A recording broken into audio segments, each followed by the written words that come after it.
Hello and welcome back to my channel. Um, I want to go back and start from kind of the beginning of this whole process. So back in June 2018, I started working with an agency to start the process. I had to do a psychological evaluation. I had to do a medical evaluation. So obviously, I passed both, but the psychological evaluation we did through a Skype call, and that went well. And they ask you tons of questions. Like there's like over 400 questions, and then they give you different scenarios. Like, what would you do if we transferred in one embryo and it split into three? Like, are you willing to carry three babies? So like all things that are very, very little chance of happening, but you have to bring it up. You have to figure out what's going on. They have to make sure that you're stable enough to carry a baby. Even if you carried your own, things happen. The medical evaluation, I flew out to LA. They pay for everything. I don't pay for anything. If I pay for something, I get reimbursed for it. So they paid for my flight to LA. They had Ubers waiting for me to get to and from the appointment. I literally flew out there at 9 in the morning and got back at 4 p.m. that same day. They do so many like STD tests. They check to see if you had any recent alcohol, drugs, the amount of plasma you have. Make sure that there's no like blockages in the uterus, making sure that you're all good to go. You can carry the baby, very little complications and whatnot. So that was passed and everything. Then next comes the contract between the intended parents, aka IPs, and myself, which took forever. Like the main phrase with surrogacy is hurry up and wait. And it's no lie. Like we started this mid-June. I didn't get the baby transferred into me, embryo transfer, until November 2nd. So it's a process. It can be shorter for some people, depends on the agency, depends on the intended parents. My intended parents are located in China. I will not meet them in person until I give birth, and that's fine with me. I've talked to them on Skype. We frequently email. I've been giving them picture updates, video updates, and they're so excited. It's actually a male-male relationship. They're married. They've been married for about 3 years, almost four. They came to the United States to get married and went back, and they're really, really excited to be having their baby. This is not a baby that's related to me in any shape or form. This is not my egg. They got an egg donor and they used their own sperm. So I have no relation to this baby, and that's what makes it pretty much easier to do this process. What I would say. I'm not saying that's like, oh yeah, here's your baby, and like I'm not gonna care, but I'm not gonna be building that attachment because I already know it's not my baby. I already know the gender of the baby. I already know that it's not related to me. Like there's so many points of this journey that makes it like easier to carry for them, and just to see the excitement in their eyes when they become parents. They are both only children, so this is the first grandchild for either side. So this is really major, and I really want to give them a healthy, happy baby, and that's my goal. So today marks 6 weeks of pregnancy, just 4 more weeks to go. Yeah, just 34.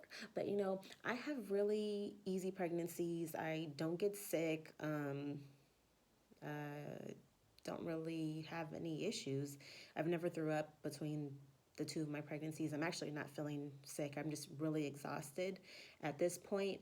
I get to go see the heartbeat on Wednesday, so that's the 28th. So I'm excited about that, and I'll be doing a video for that. Yeah, if you guys have any questions, just feel free to ask. It's been one hell of a journey. Like I started doing injections to myself October 1st. I take prenatal vitamins every day. I take DHA every day. I take an aspirin every day. I take iron pills every day.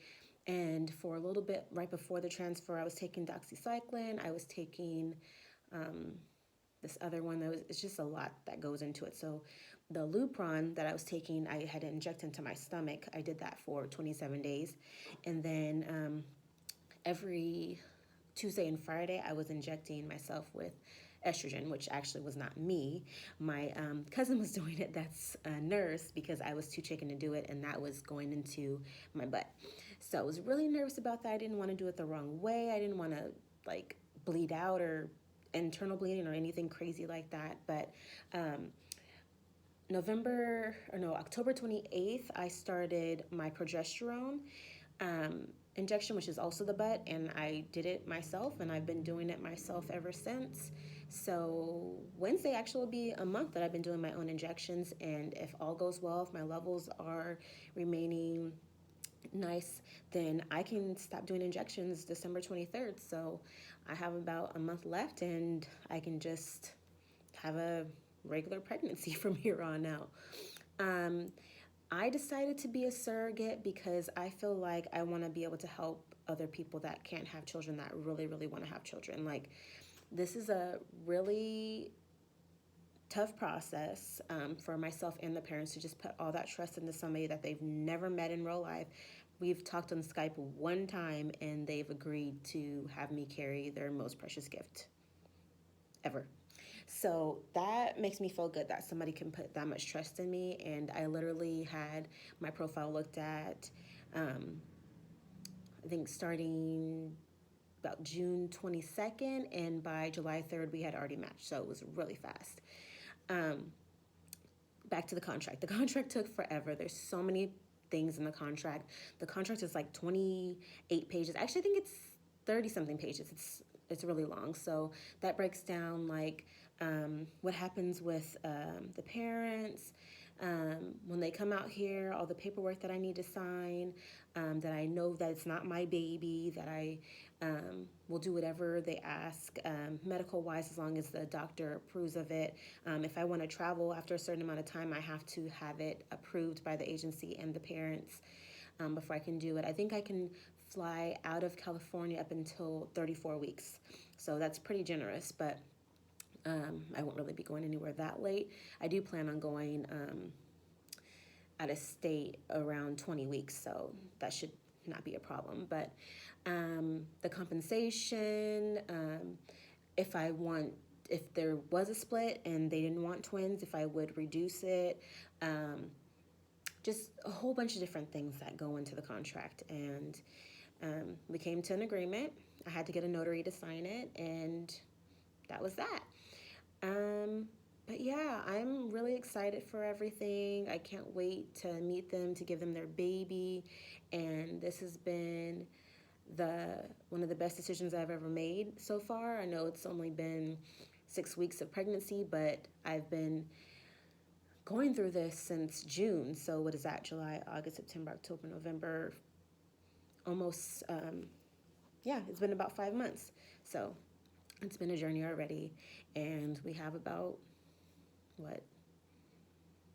8.5 more months to go? Yeah. Guys, pregnancy is not 9 months. Pregnancy is 10 months, 40 weeks for a full-term pregnancy. I don't know if anybody doesn't really understand that, or if the doctors aren't explaining that, but pregnancy is not 9 months. Trust me, I gave birth to my daughter at 40 weeks, and I gave birth to my son at 40 weeks and 6 days. It's not 9 months. But anyways, thank you guys for watching, and I can't wait to update you guys on anything else, and feel free again to ask any questions. Peace out.